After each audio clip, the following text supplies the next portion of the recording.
Welcome back to the Deep Dive. You know our mission here is to cut through the noise, take a stack of complex information, and give you those crystal clear insights, those genuine aha moments that make you feel truly well-informed. Today we're diving headfirst into the dynamic and often wild world of leveraged crypto ETFs. Specifically, we're zeroing in on Ethereum's amplified play, ETHU. We've brought along an expert today who truly understands the pulse of high-volatility trading, someone who specializes in crypto options and knows precisely when to strike fast as the market opens up opportunities. Their insights are all about precision and capitalizing on momentum. Exactly. Our focus is the Ethereum 2x ETF, or ETHUS, and we're going to dissect its recent surge, particularly how it measures up against Bitcoin. Our goal for you today is to decode the underlying market dynamics and explore the strategies that can potentially leverage this current momentum. That's right. Because with Ethereum showing some serious strength, the central question we're exploring in this deep dive is, with Ethereum consistently outpacing Bitcoin, can ETHU truly lead the next significant short-term rally? Let's jump into what we've uncovered. Okay, so to start, let's ensure we're all on the same page about ETHU itself. It's a leveraged exchange-traded fund. What that means is it aims to track twice the daily performance of Ethereum futures traded on the CME. This leveraged aspect isn't just a technical detail, it's fundamentally what makes ETHU a high-stakes, high-reward, but also, high-risk proposition. Okay, twice the daily performance. Yeah, that sounds like an express lane to magnified gains, but like you said, it can also mean double the pain on the downside. Ouch. What's the specific market context that makes ETHU so compelling right now, given this amplified nature? Well, what's truly compelling is the current market flow. We're observing Ethereum building noticeable momentum relative to Bitcoin. It's almost like Ethereum is getting a second wind, you could say. ETHU, being a leveraged play on Ethereum futures, is specifically displaying a clear swing trend continuation. This indicates it might be entering a potential short-term acceleration phase where moves could happen very rapidly. For context, we've seen ETHU trading around the 185.98 mark recently. Understanding this current rhythm is really crucial when considering a leveraged product like this. So Ethereum is definitely having its moment, and ETHU is designed to amplify that. But, in a market just brimming with noise, constant news, social media chatter, how do you, as an expert who thrives on precise, fast action, cut through all of that? How do you identify actual high-probability moves? Our sources introduce a fascinating framework for this called the VYRA rhythm method. It sounds a bit like finding the secret heartbeat of the market. What is it, and why is such a method essential for, discerning traders? That's precisely the challenge, isn't it? When investors get swayed by every headline or tweet, both time and capital can be quickly eroded. It's easy to get lost. The VYRA method is designed to cut through that market noise and offer objective clarity. What it truly reveals, and this is the aha moment for many, is that the market isn't just random. It has an observable, often repeating pulse. By tuning into these specific rhythm, trend, and liquidity patterns, we're not just reacting. We're trying to anticipate high-probability moves with a level of precision that helps cut through the daily chaos. It's about finding conviction in the data, not just emotion. At its core, VPA works by monitoring live index flows, identifying what we call core convergence points, basically, where multiple factors line up just right. Then, it dictates executing with specific two-stage entries near defined swing and midterm levels. The ultimate goal is to maximize stability and success rates by acting on confirmed signals, which is, quite a significant departure from simply chasing headlines or gut feelings. Right, so it's about disciplined, systematic entry points, rather than just, oh, this feels right. And the analysis highlights specific zones where these trend merges have historically led to significant rallies, especially around these swing, often marked as white and midterm or orange levels. These zones, according to the method, have historically produced stronger probabilities and returns. It really gives you a sense of where the market's pulse is getting stronger, moving from just a possibility to a more concrete opportunity. Exactly. The rhythm analysis itself breaks down into clear patterns for different time frames, offering a structured way to interpret market movements. For short-term plays, we look for a sequence. First, trend merging or formation, meaning new momentum is aligning. This then leads to rhythm recovery or expansion, indicating the market's underlying beat is strengthening. And finally, liquidity dominance, signaling that a powerful influx of capital is driving the move. It's a quick, decisive signal for rapid action. Okay, so trend, rhythm, liquidity for the short term. What about slightly longer plays? For swing plays, the pattern begins with trend acceleration, where momentum is clearly building. This is followed by rhythm forming. indicating the market is establishing a new consistent beat, and then liquidity expanding, suggesting broader participation and sustained interest. And midterm, similar idea. Pretty similar structure, yeah. Hmm. For midterm, it involves trend merging or formation, the start of a larger alignment. This leads into rhythm forming, meaning the market is consolidating its new beat over a longer period, and finally, liquidity expanding, affirming sustained and growing interest. Essentially, the core elements trend, rhythm, and liquidity are consistent across timeframes, but their sequence and emphasis change slightly to reflect the duration of the play. That provides an almost like orchestral framework for understanding market movements. Very structured. And to confirm these rhythms, the analysis mentions using classic technical indicators like RSI and FED, alongside expanding bandwidth and liquidity dominance. It sounds like a very systematic, data-driven approach. But you also mentioned some very specific terms before, like trap release. Can you clarify what that term means in practice? Especially why a greater than or equal to 23 signal is so significant for confirming an entry point. Absolutely, that's a key concept. Think of a trap release as the market's way of, well, shaking out the weak positions. When traders are trapped on the wrong side of a move, maybe they've shorted an asset that unexpectedly starts to rise, their eventual capitulation, meaning they're forced to close their losing positions, often fuels the next leg of the trend. A 23 trap release means a significant majority, 2/3 or more, of those negatively positioned players have been forced to exit. It's like clearing a congested highway of slow-moving traffic. Once those roadblocks are removed, the path is clear for faster, stronger momentum.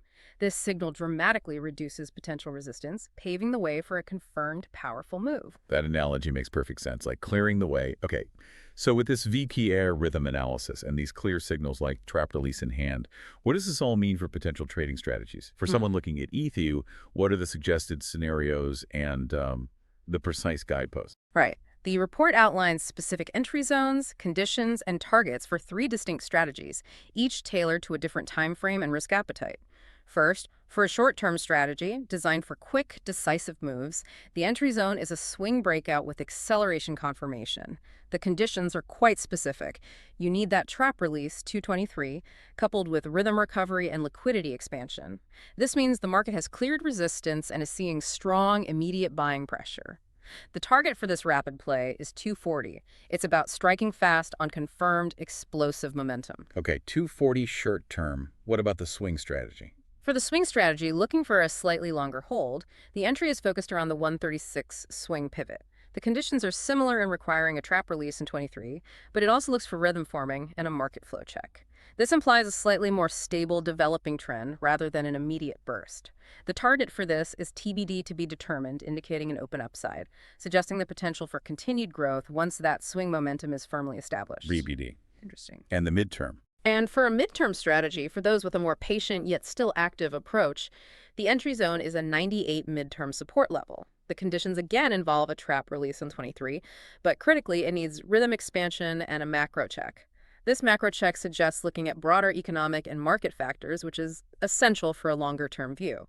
The key target here is 324, which was a previous high, indicating a potential return to or perhaps surpassing of strong past performance. Wow, those are incredibly specific guideposts. 136 entry for swing, 98 for midterm, targets at 240 and 324. Very precise. Now, to add another layer of sophistication, the report also incorporates Elliott wave theory. For those less familiar, what does that tell us about where ETHU might be in its larger movement?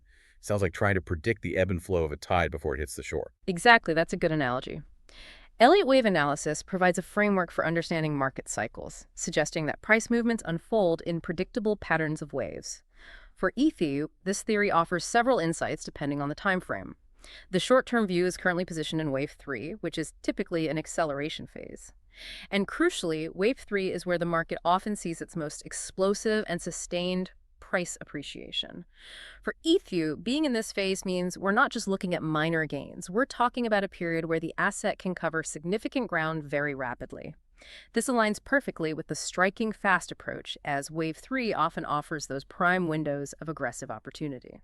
So that Wave 3 really reinforces the idea of an immediate rapid move, which seems central to this expert strategy. Makes sense. But what happens after that intense acceleration? Does the market just keep going up, or does Elliott wave suggest a period of pause or reevaluation? That's a crucial consideration. From a swing perspective, Elliott wave points to a potential wave 4 correction or consolidation phase. This means that after the strong acceleration of wave 3, the market might retest previous pivot points. Wave 4 is typically a more complex and frankly time-consuming correction.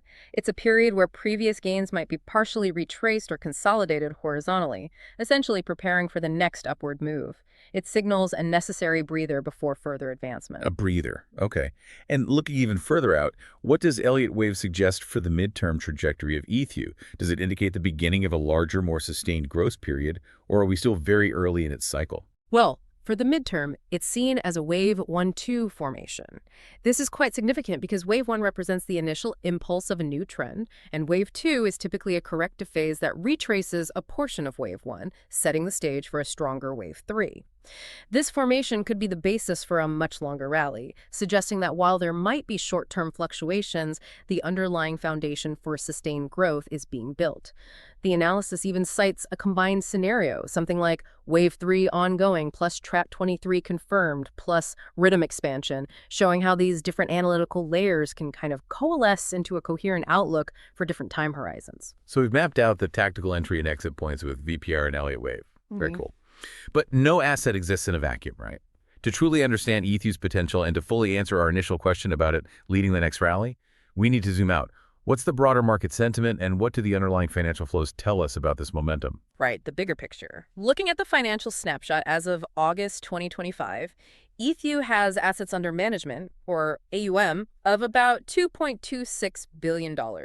So significant interest there. Its expense ratio is 2.67%, which is, well, it's notably higher than many traditional ETFs. That reflects the specialized and leveraged nature of the product.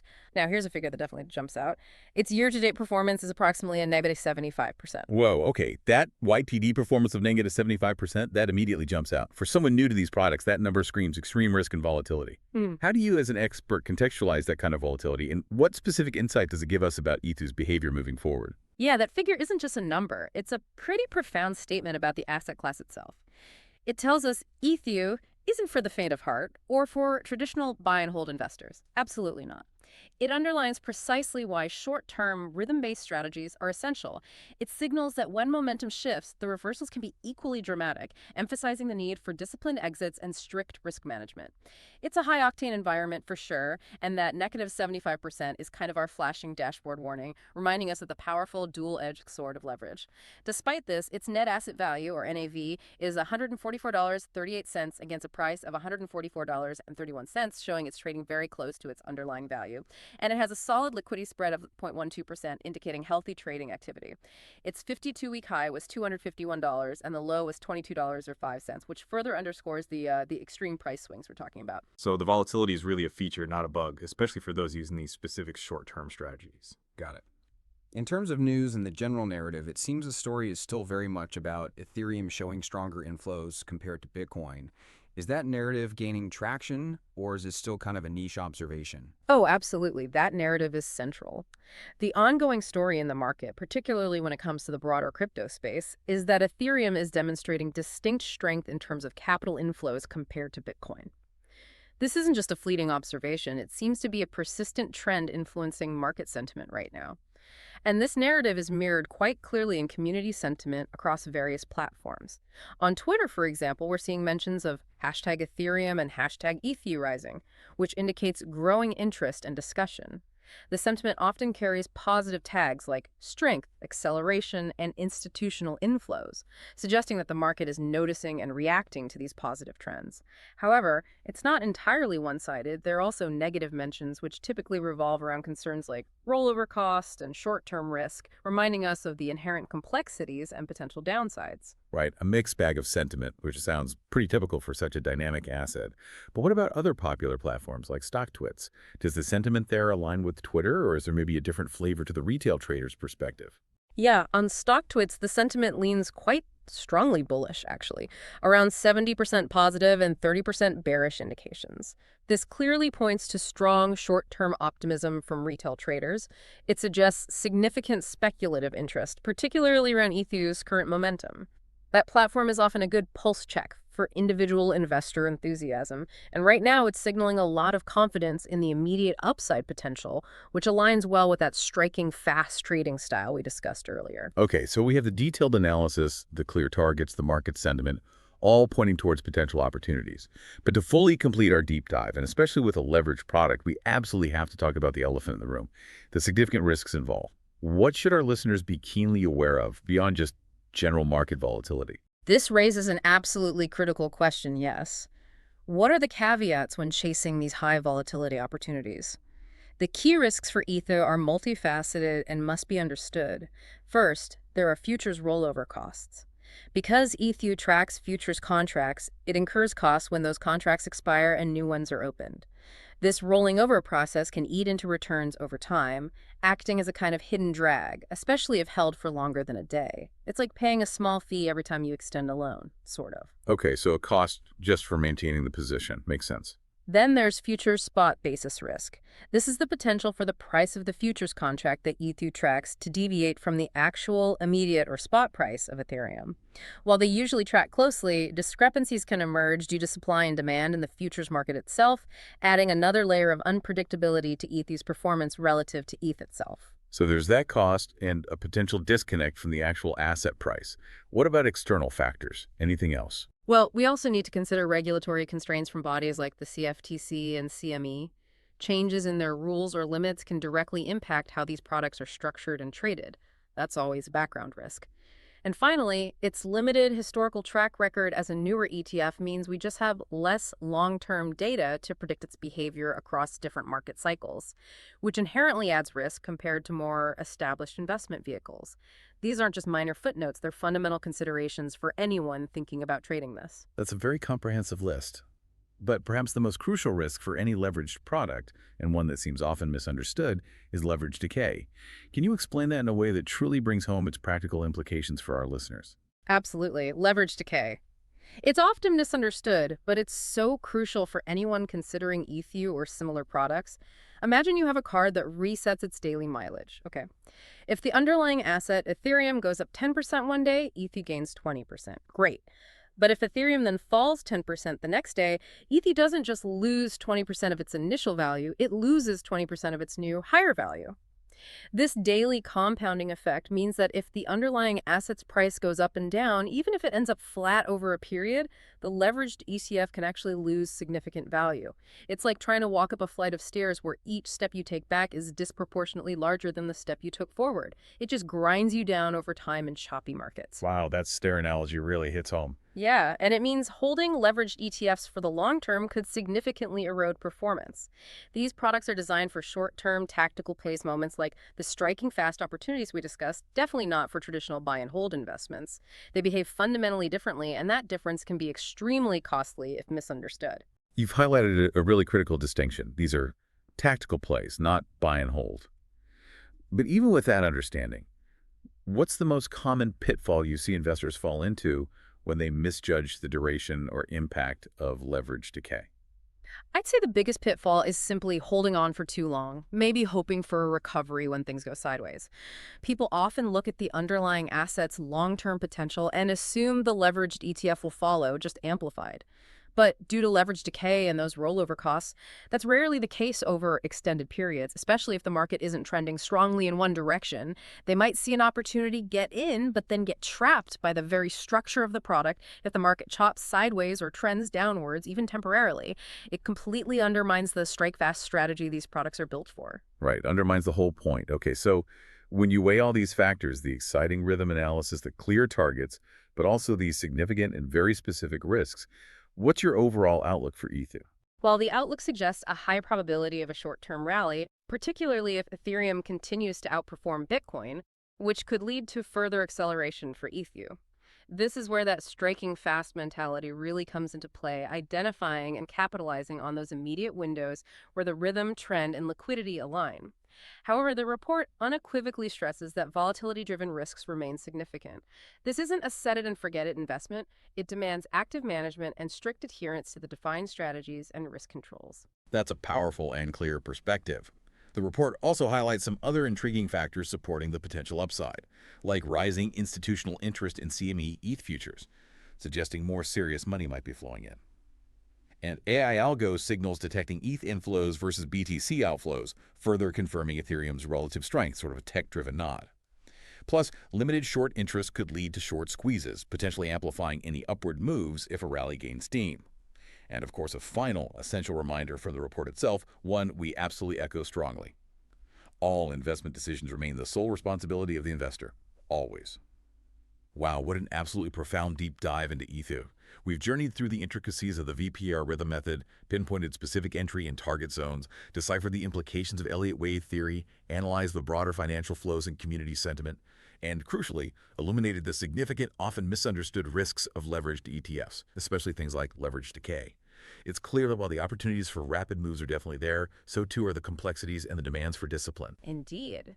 This exploration truly underscores that while sophisticated analytical tools like rhythm analysis and Elliott wave can offer compelling perspectives and potential opportunities, they must always be balanced with a clear understanding of the inherent risks, especially in high-volatility markets where products like ETHU thrive. An astute awareness of factors like leverage decay, rollover costs, and basis risk is paramount for anyone considering engaging with these dynamics. It's really about empowering yourself with knowledge to make informed decisions swiftly and safely. So for you, our curious listener, here's a provocative thought to mull over. How does understanding these detailed rhythm-based strategies, alongside the very real and nuanced risks of a leveraged product like ETHU, change your perception of opportunity in fast-moving markets? What further questions does it spark for you about balancing sophisticated analysis with your own personal risk tolerance, especially when the goal is to strike fast when the market opens a window of opportunity? Keep that in mind as you continue your own journey of discovery. Thank you for joining us on the Deep Dive. We hope this gave you a powerful shortcut to being well informed. We'll see you next time.